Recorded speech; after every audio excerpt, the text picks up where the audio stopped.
Assalamualaikum warahmatullahi wabarakatuh. Kali ini kita akan membahas kerajaan Hindu-Buddha di Indonesia bagian kedua, yaitu Kerajaan Kalingga dan Kerajaan Sriwijaya.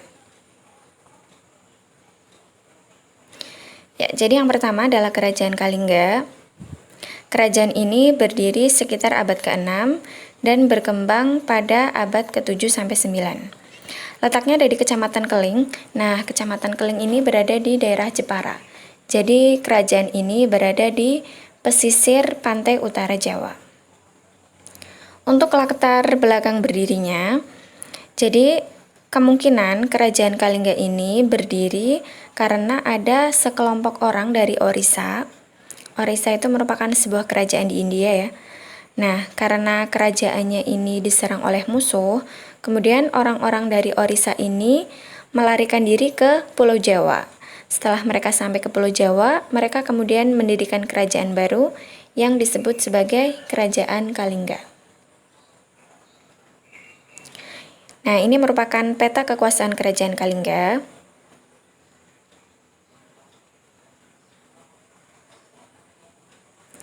Untuk kehidupan pemerintahan dan kehidupan masyarakat, jadi Kerajaan Kalingga ini merupakan kerajaan yang sangat sedikit ditemukan bukti-bukti peninggalannya. Sehingga sampai saat ini, berita tentang kerajaan ini masih sangat sedikit dan masih berupa kemungkinan-kemungkinan. Untuk pemimpin yang terkenal adalah Ratu Sima. Ratu Sima ini terkenal sebagai pemimpin yang sangat tegas. Nah, jadi ada sebuah kisah yang menceritakan tentang bagaimana tegasnya Ratu Sima dalam memberikan hukuman kepada rakyatnya. Jadi, Kerajaan Kalingga itu terkenal sebagai kerajaan yang sangat aman karena rakyatnya terkenal jujur. Nah, pada suatu ketika, Ratu Sima ingin mengetes kejujuran rakyatnya. Jadi, dia kemudian meletakkan sekantong emas di pinggir jalan. Nah, karena rakyatnya memang terkenal sangat jujur, akhirnya tidak ada yang berani mengambil sekantong emas itu karena mereka beranggapan bahwa itu bukan miliknya. Sampai suatu ketika, putra mahkota dari Ratu Sima itu tidak sengaja menyentuh kantong emas itu dengan kakinya. Nah, ketika perbuatan itu diketahui oleh Ratu Sima kemudian langsung menjatuhkan hukuman mati kepada anaknya. Tapi kemudian Dewan Kerajaan itu tidak setuju ya dengan keputusan Ratu Sima karena memang putra mahkota itu tidak sengaja menyentuh kantong emas tersebut dan memang tidak berencana untuk mengambil gitu.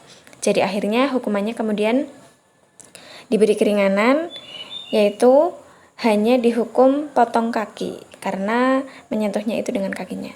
Nah, itu menunjukkan betapa Ratu Sima sangat tegas dalam memberikan hukuman. Jadi dia tidak pandang bulu. Untuk agama yang dianut oleh masyarakat di Kerajaan Kalingga itu mayoritas adalah Buddha dan mereka hidup pada sektor pertanian dan perdagangan.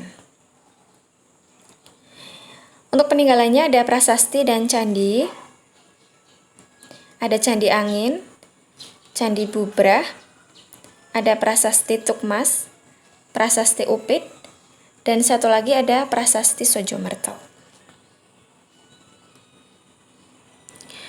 Kemudian untuk penyebab kemunduran dari Kerajaan Kalingga, jadi pada waktu itu Kerajaan Kalingga merupakan kerajaan yang mengembangkan sektor perdagangan karena wilayahnya berada di pesisir. Nah, perdagangan di Kalingga pada waktu itu mengalami perkembangan yang cukup pesat. Nah, pada waktu yang bersamaan di wilayah Sumatera itu kan berdiri Kerajaan Sriwijaya. Perkembangan yang pesat di Kerajaan Kalingga dalam hal perdagangan itu dianggap sebagai ancaman oleh Sriwijaya karena Sriwijaya merasa tidak ada yang boleh menyaingi perdagangan di Sriwijaya gitu. Nah, akhirnya Sriwijaya kemudian menyerang Kerajaan Kalingga.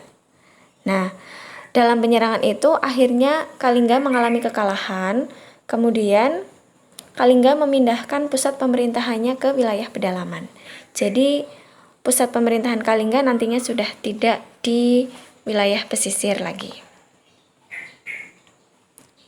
Kemudian yang selanjutnya Kerajaan Sriwijaya, berdiri sekitar abad ke-7, letaknya di tepi Sungai Musi Palembang. Pendirinya adalah Dapunta Hyang Srijayanasa. Untuk latar belakang berdirinya, jadi pada awalnya wilayah Palembang itu bukan sebuah kerajaan ya, hanya berupa pusat perdagangan atau kota dagang. Tapi karena wilayahnya itu merupakan wilayah yang strategis, jadi dilalui oleh jalur perdagangan nasional maupun internasional. Jadi akhirnya lama-kelamaan pusat perdagangan atau kota dagang itu berubah menjadi kerajaan. Nah, itu yang kemudian dikenal sebagai Kerajaan Sriwijaya. Nah, ini merupakan peta kekuasaan Kerajaan Sriwijaya.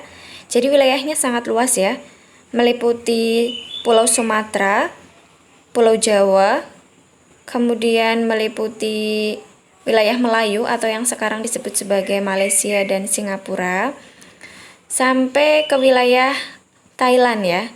Jadi itu merupakan wilayah kekuasaan Sriwijaya. Maka tidak heran jika Sriwijaya kemudian disebut sebagai negara kesatuan pertama.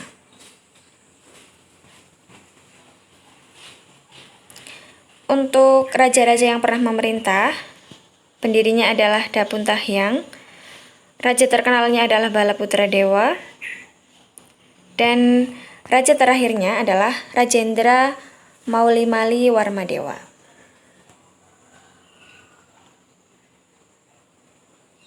Untuk kehidupan sosial dan ekonomi, jadi masyarakat Sriwijaya ini mengembangkan sektor pertanian dan perdagangan.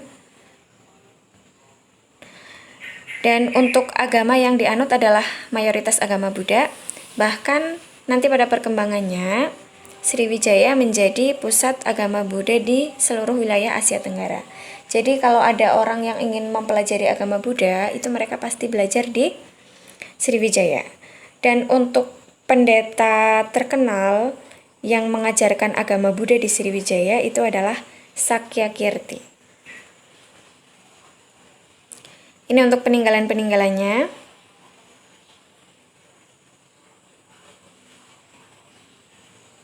Ada Candi Muara Takus, Candi Muara Jambi, Prasasti Kota Kapur, dan Prasasti Telaga Batu. Nah, untuk penjelasan dari masing-masing peninggalan, kalian bisa cari referensi di buku paket atau dari internet. Kemudian untuk penyebab kemunduran yang pertama adalah Kerajaan Sriwijaya berubah menjadi tidak di dekat pantai lagi. Hal ini disebabkan karena sungai-sungai yang berada di Sriwijaya itu banyak membawa aliran lumpur, sehingga pada perkembangannya nanti sungai-sungai itu sudah tidak cocok lagi untuk perdagangan. Kemudian yang selanjutnya, ada banyak daerah kekuasaan yang melepaskan diri.